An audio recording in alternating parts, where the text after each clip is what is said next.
सबसे औला वाला हमारा नबी, सबसे बाला वाला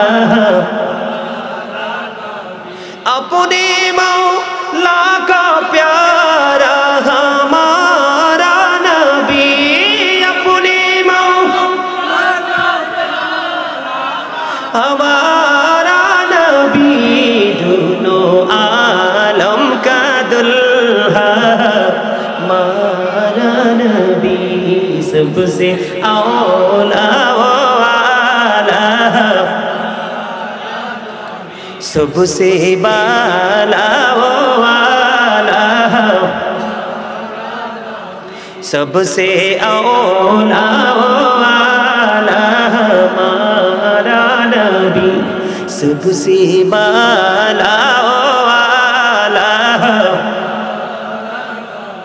खुल्कों से औलिया, औलिया से रसूल, खुल्कों से औलिया, औलिया से रसूल, और रसूलों से आला हमारा नबी, सबसे औला वाला भी, सबसे बाला वाला हमारा नबी। মারহাবা। ওরে বাপ রে বাপ রে বাপ, সাচ্চা আশিকের রাসূল বসে রয়েছে, আমি তো কইতে পারতাম না, তবে হৃদয়ে যে ভালোবাসা আছে ইয়া বুঝতে পারছি মনে। আলহামদুলিল্লাহ কোন আরে জোরে হাতে মহব্বতে। এবার আমি আমার লেখা একটা গজল গাইব, আমার লেখা আমার সুর, যদি ভাল লাগে আপনারা আমার সাথে গাইবেন, রাজি আছেন? আরে জোরে একটা না দুইটাই গাইব অল্প অল্প করে, এরপরে আমার দ্বিতীয় যে টপিক সেটাতে ঢুকবো। আপনারা বাড়ি এনতে এনে এত টেনশন করে রহমর খোদা,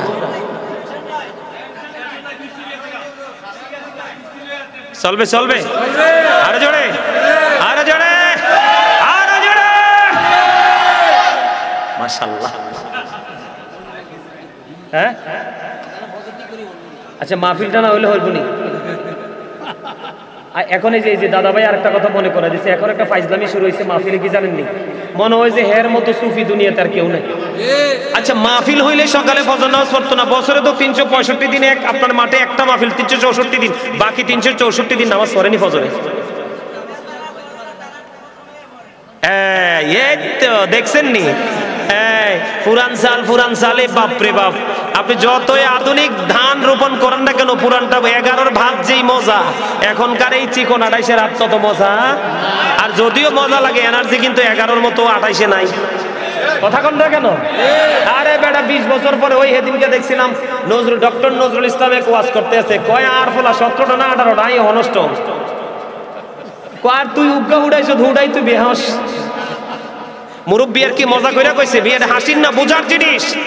ওনারা এখনো কত স্ট্রং, আমরা এখনো কত দুর্বল। নাই আমাদের ঈমান, নাই আমাদের আমল, নাই কোনো সুস্বাদু টেকসই খাবার। কথা বলেন না কেন? কেন বললাম অত্যন্ত দুঃখের সাথে। আরে ভাই, গ্রামের মানুষ আমরা যখন আমাদের বাড়িতে ছিলাম, আপনার হলুদ থেকে ধরে সব মরিচ সব আমরা খেতে করছি। ক্ষেতের জমিন থেকে আপনার উঠাই না দিলে মা রান্না করে দিছে, কত বোঝা।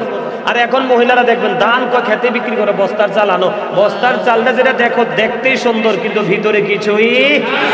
আজকে থেকে সোয়াবিন তেল খাওয়া বন্ধ করেন, আজকে থেকে মিনিকেট খাওয়া বন্ধ করেন, আজকে থেকে অন্যায় অপরাধ ছেড়ে দেন।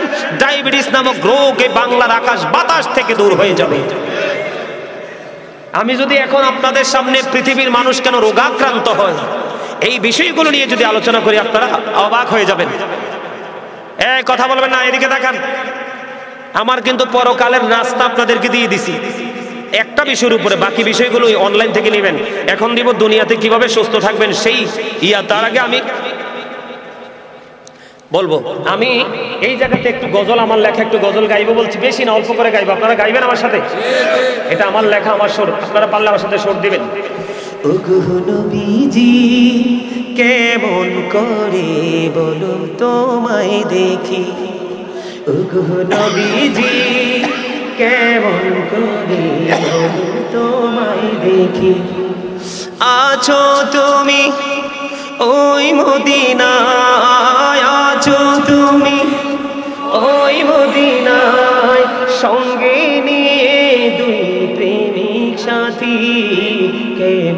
করে বলো তোমায় দেখি, বলেন ওগো নবীজি কেমন করে বলো তোমায় দেখি।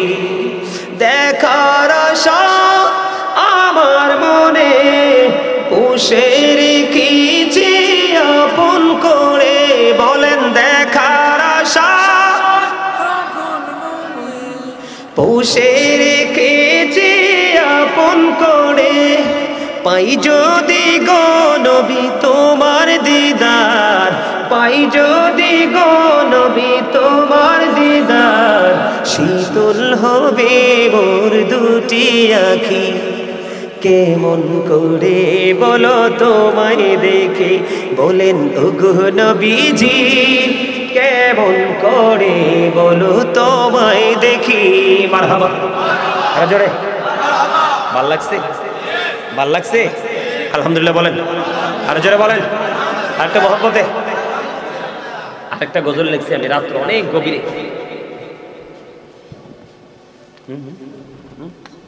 কি কি আরেকটা গজল লিখছি রাত্র গভীরে, একদম গভীরে।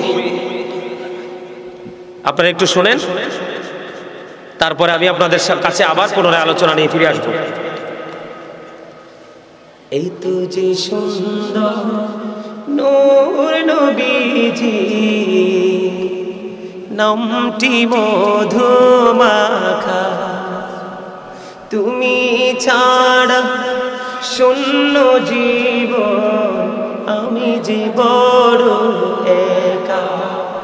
এই তো যে সুন্দর নূর নবীজি, নামটি মধুমাখা, তুমি ছাড়া শূন্য জীবন আমি যে বড় একা। প্রেমিক ছিলেন হাবশীর বিলাল, চেহারা তার কালো, হৃদয় জোড়ে ছিল গো রাসূল তোমার প্রেমের। প্রেমিক ছিলেন হাবশীর বিলাল, চেহারা তার কালো, হৃদয় জোড়ে ছিল গো রাসূল তোমার প্রেমের আলো। নবীর প্রেমের ইতিহাসে এই নামটি আছে লেখা।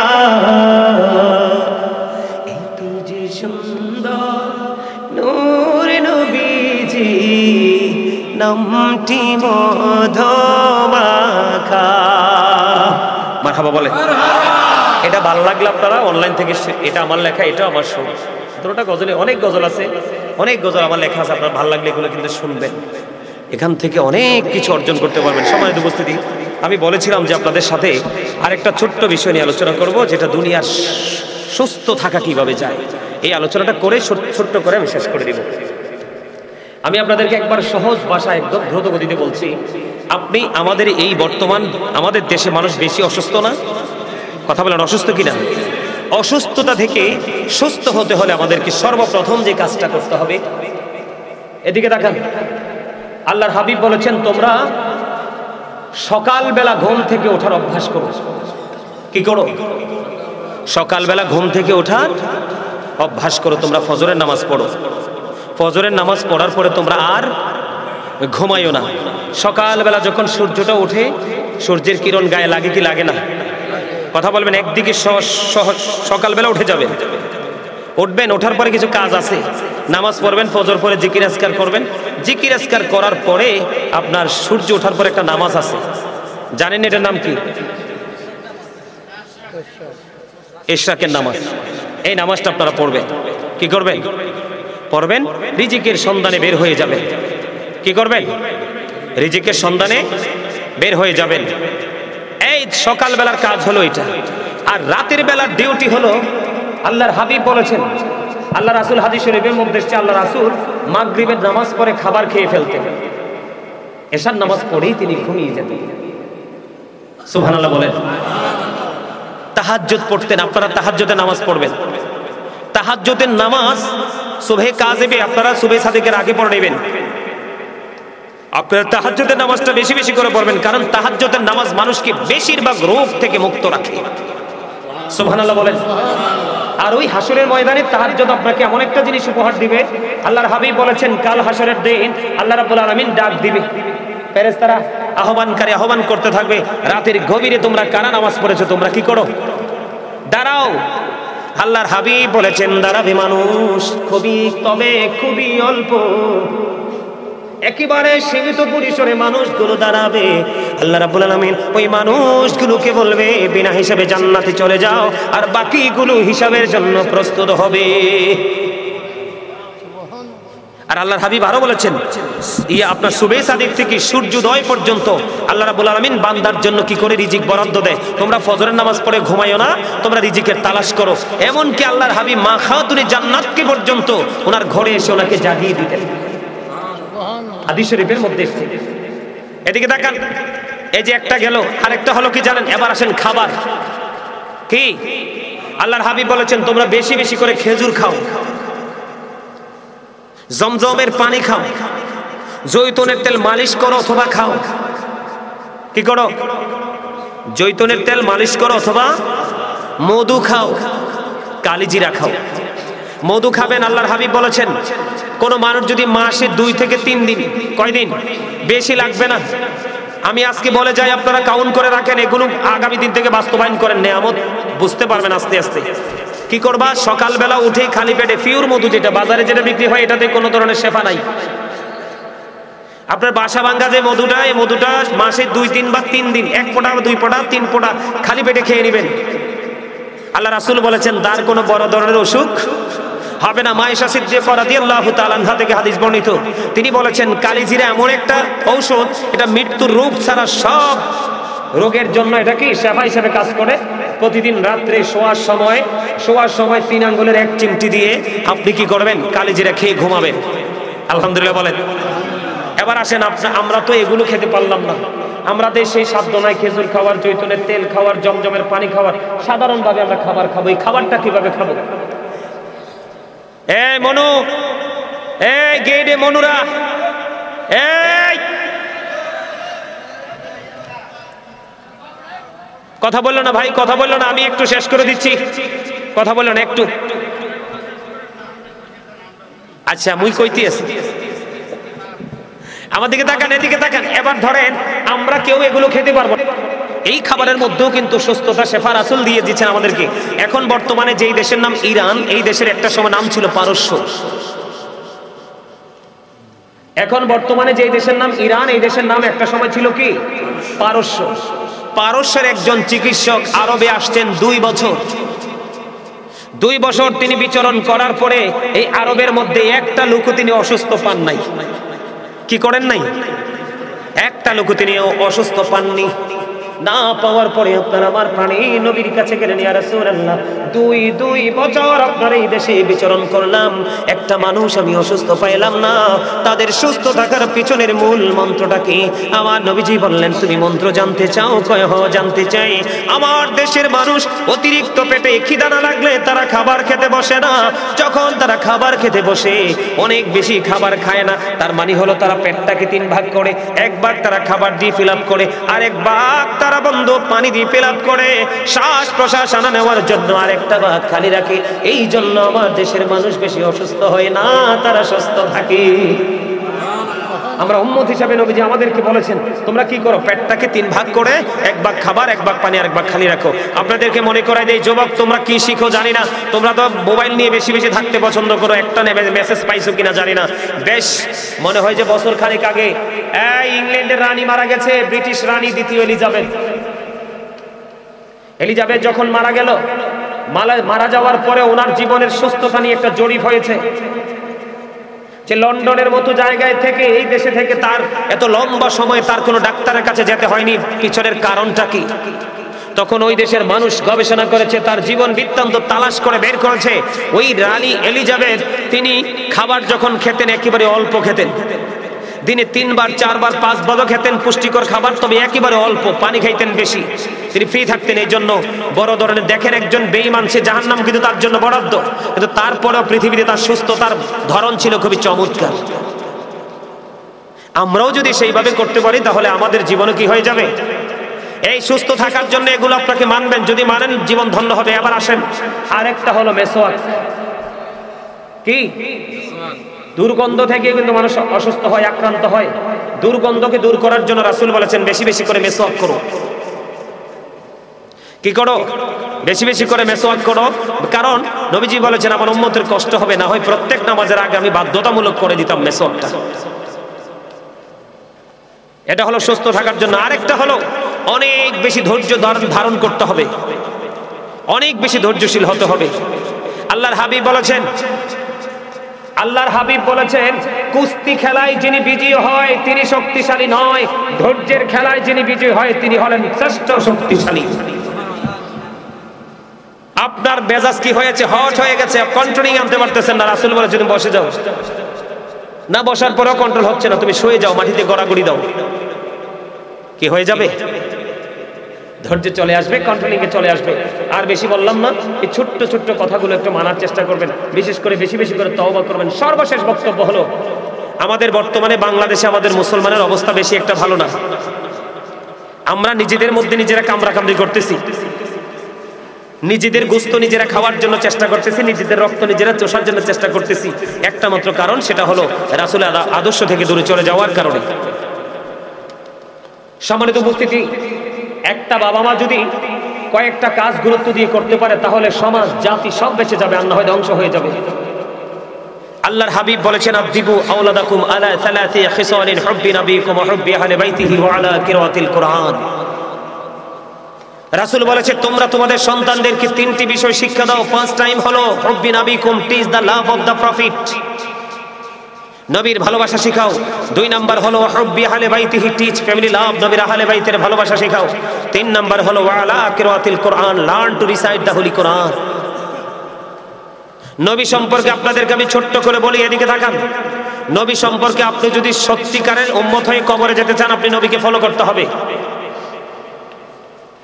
ডক্টর আহমদ পেয়ারা বাগদাদি পীর সাহেব কেবলা শাহপুর দরবার শরীফের, আপনারা জানেন কিনা জানি না, মুরব্বীরা জানেন না, শাহপুর দরবার অনেক জাজরাইল একজন আল্লাহর ওলি ছিলেন, তিনি বসরা ইউনিভার্সিটির লেকচারার ছিলেন। উনি একটা বক্তব্য দিয়েছেন, of all the great religious personalities of all prophet Muhammad রাসূলুল্লাহ সাল্লাল্লাহু আলাইহি সাল্লাম ওয়াজ দ্য মোস্ট সাকসেসফুল। জোরে কোন সুবহানাল্লাহ। পৃথিবীতে যত বেশি নবী রাসূল এসেছে, সকল নবী রাসূলের মধ্যে ইমামতি থেকে রাজনীতি প্রত্যেকটা সেক্টরে আপনার আমার নবী সফল। আমি আপনাকে বলি, আমেরিকার গবেষক মাইকেল এইচ হার্ট তিনি 100 জন প্রভাবশালীর তালিকা করেছেন, the 100 A ranking of the most influential person in the history. তিনি 100 জন প্রভাবশালীর তালিকা করেছেন, 100 জন প্রভাবশালীর মধ্যে তিনি ইনফ্লুয়েন্সিয়াল দ্বারা আপনার আমার নবীকে সবচেয়ে সেরা চ্যাম্পিয়ন হিসেবে কবুল করেছেন, বক্তব্য দিয়েছেন। মনে রাখবেন, Allah is all in all, follow his law and light for eternal success. Allah রাব্বুল আলামিন সবকিছুর মালিক, কিন্তু আল্লাহ আপনাকে দুটো নিয়ামত দিয়েছে, ল এন্ড লাইট। একটা হলো রাসূল আর একটা হলো কোরআন। এই দুটোকে তোমরা আঁকড়ে ধরো, পর ইটারনাল সাকসেস, তোমরা সফল হতে পারবা এবং চিরস্থায়ী সফলতা তোমার জন্য বরাদ্দ। সুবহানাল্লাহ। আর জোরে বলেন। তাহলে রাসূলকে ভালোবাসার দরকার আসেনি? আছে না নাই? আমি আর একটু সিম্পল ভাবে আপনাদেরকে বলি, আপনারা সবাই কালেমা পড়েন না? লা ইলাহা ইল্লাল্লাহু মুহাম্মাদুর রাসূলুল্লাহ সাল্লাল্লাহু আলাইহি ওয়াসাল্লাম। আমার দিকে তাকান, লা ইলাহা ইল্লাল্লাহ এটা একটা part. There is no god but Allah, সে আল্লাহ ব্যতীত কোনো উপাস্য নেই, কোনো ইলাহ নেই। এটা হলো তাওহীদ। সেকেন্ড যে অপশন, সেটা হলো মুহাম্মাদুর রাসূলুল্লাহ সাল্লাল্লাহু আলাইহি ওয়াসাল্লাম ইজ দ্য মেসেঞ্জার অফ আল্লাহ, সেটা হলো আপনার আমার প্রাণের নবী। সুবহানাল্লাহ বলেন না? আল্লাহ যেখানে, রাসূলও ফরজ যেখানে, সুন্নাতও, ঠিক না বলেন? তা আল্লাহ তো আল্লাহর হাবিবকে প্রত্যেকটা জায়গায় সুন্দর করে মিলিয়ে রেখে দিয়েছেন, কিন্তু আপনি আমি জুদা করার কে? এই মিয়া ভাই, এই কথা বলে না ভাই, আমার দিকে তাকান, এদিকে তাকাও, কিছু শোনো, শিখো। এই এদিকে তাকান, আল্লাহর নাম লিখতে 4টা হরফ লাগে, আলিফ লাম লাম হা। কি প্রেম দেখেন না, একটার উপরে নিচেও কোনো নকতা নাই। নবীজির নাম লিখতে 4টা হরফ, মিম হা মিম দাল, এই 4টার মধ্যেও কোনো নকতা। লা ইলাহা ইল্লাল্লাহর মধ্যে 12টা হরফ, মুহাম্মাদুর রাসূলুল্লাহর মধ্যে 12টা হরফ সাল্লাল্লাহু আলাইহি সাল্লাম। 12 মিলে কত হইল? আরো যারা বলেন 24। আল্লাহ কয় 24-এর সাথে মিল রেখে আমি একদিনে 24 ঘন্টা বরাদ্দ দিলাম। দেখছেন নি প্রেম কোথায়? আল্লাহর নামে 4 হরফ, রাসূলের নামে 4 হরফ, 4 4 মিলে কত হলো? 8। জান্নাত কয়টা দেখছেন নি? প্রেম দেখছেন নি? তাইলে নবীর সাথে প্রেম রাখবেন তো, ভালোবাসা রাখবেন তো?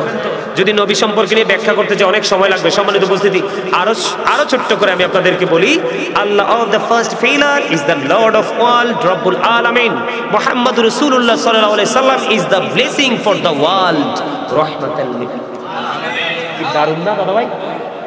রব্বুল আলামিন রাহমাতাল লিল আলামিন। জুদা করণ যাইবনি আর যাবেন? তাহলে ফরজ ওয়াজিবের পাশাপাশি বেশি সুন্নাত নফল পড়বেন তো, নবীকে ভালোবাসবেন তো। যারা নবীকে ছোট করে, খাটো করে, নবীকে অপমান করে কথা বলে, আমরা তাদের সাথে থাকবো, একত্রতা পোষণ করব। কারণ নবী যদি না পাই আমরা ইসলামের অস্তিত্ব খুঁজে পাবো